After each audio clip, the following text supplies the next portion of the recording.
সাংবাদিকদের উদ্দেশ্য করে ত্রিপুরার বিদ্যুৎ দপ্তরের মন্ত্রী রতনলাল নাথের আপত্তিকর মন্তব্য। শনিবার ত্রিপুরার শাসক দল বিজেপির আমন্ত্রণে তাদের রাজনৈতিক কর্মসূচির সংবাদ সংগ্রহ করতে গিয়ে অপ্রত্যাশিতভাবে অত্যন্ত অসম্মানজনক পরিস্থিতির মুখোমুখি হয়েছেন ত্রিপুরার সাংবাদিক, চিত্র সাংবাদিকরা। ত্রিপুরার বিদ্যুৎ দপ্তরের মন্ত্রী রতনলাল নাথ কুৎসিত বিকৃত ভঙ্গিতে সাংবাদিকদের হেয় করার চেষ্টা করেন। তিনি সাংবাদিকদের উদ্দেশ্য করে বলেন, সাংবাদিকদের খেয়ে দিয়ে কাজ নেই। একজন মন্ত্রীর এই ধরনের আচরণের তীব্র নিন্দা জানাচ্ছেন গোটা সাংবাদিক মহল।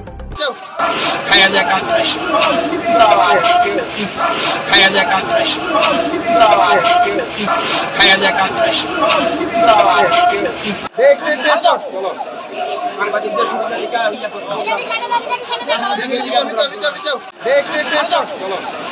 সাংবাদিকদের সুবিধা দিকে ইয়ে করতে হবে। খায়া যায় কাজ